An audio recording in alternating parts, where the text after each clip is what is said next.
Hello everyone, it's Jamal Thomas. Welcome to the Progressive Soapbox. So I'm going to diverge from politics for the moment. Let's have a Star Trek debate. Now, there's a channel called, what's the name of this channel?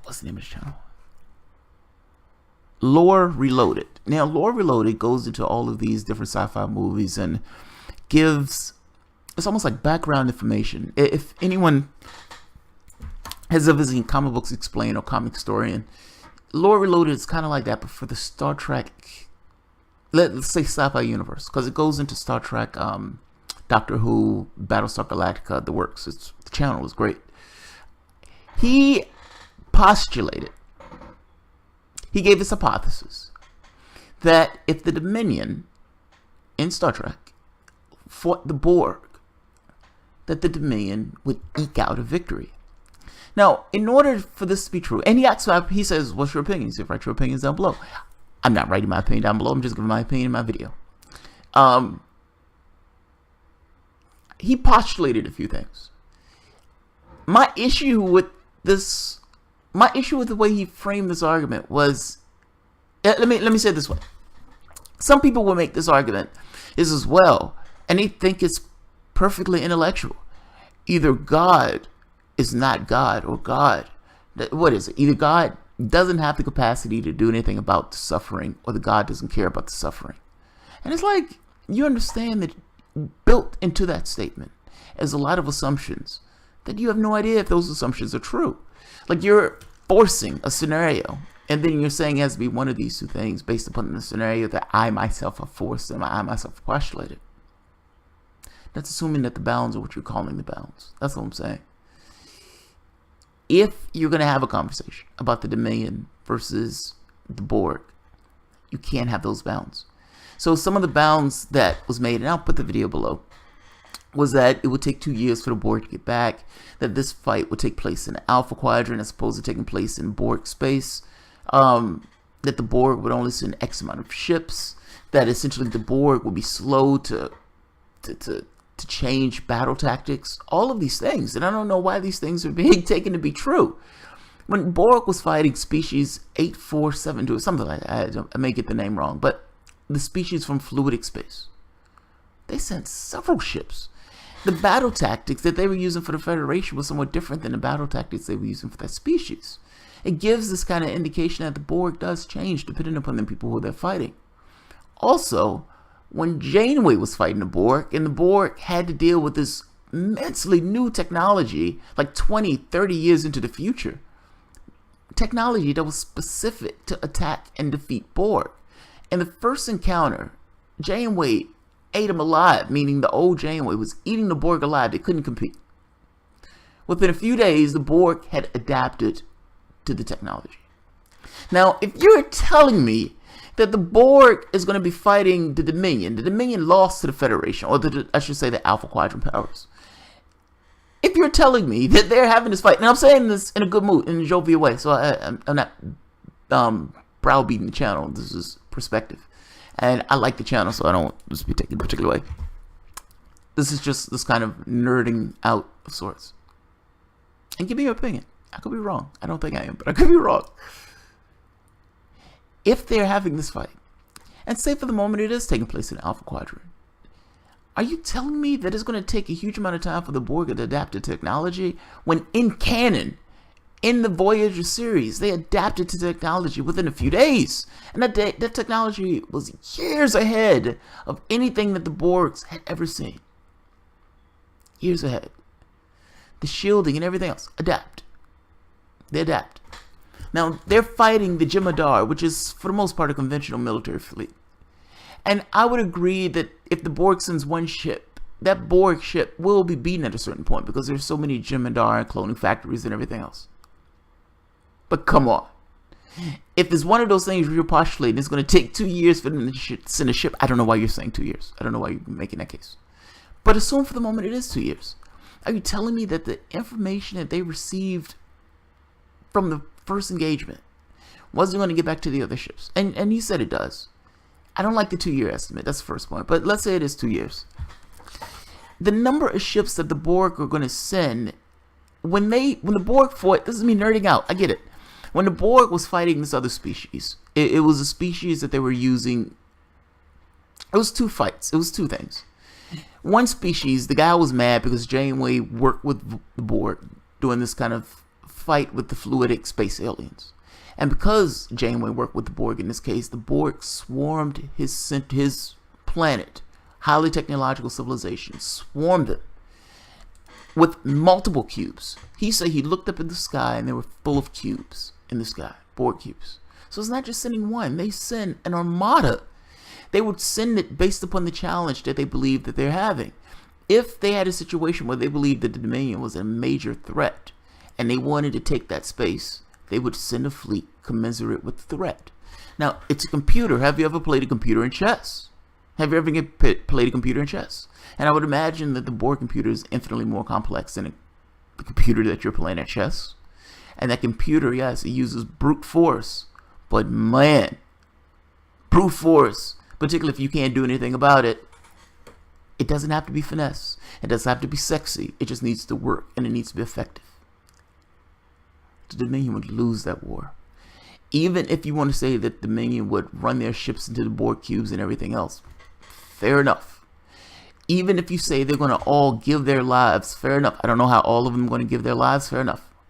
But you must understand, Voyager wasn't captured. Meaning when Janeway, and it wasn't Voyager at that point, but the older Janeway that came back in time with that particular ship and was wearing the Borg out, that ship wasn't captured. They adapted to that technology before they had actually captured that ship, before they did anything to that ship. Meaning they don't have to catch the Jem'Hadar ship to adapt to the technology that they're dealing with. They're able to adapt, and they're able to adapt within a short period of time. You can even make an argument, potentially, that that one cube could adapt to the attacks of the Jem'Hadar, particularly if they're sending information back to their other cubes, and that the other cubes, the other processor, even if it's in a completely different segment of space, is sending information back that would allow that particular cube to adapt to the technology that they're dealing with. Particularly if they're going through one situation after the next. I give an example of what I mean.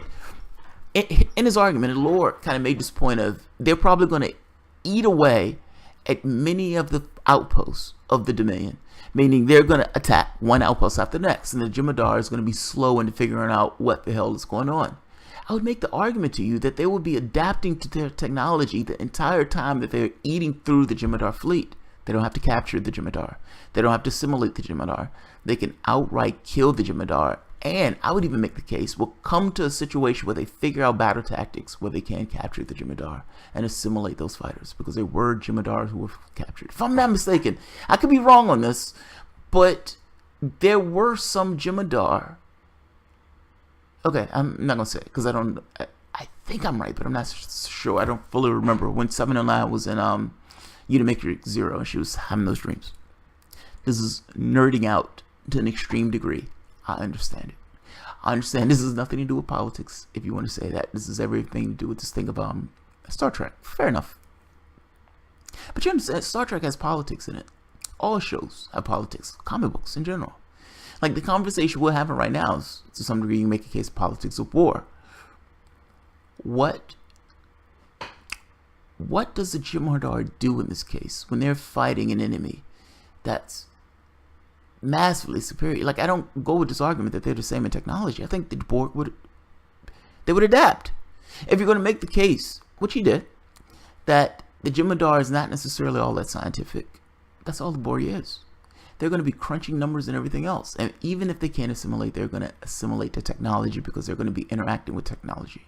If you shoot at me, then the Borg is built into the Borg shields in order to figure out what's taking place in order to countermeasures against those weapons.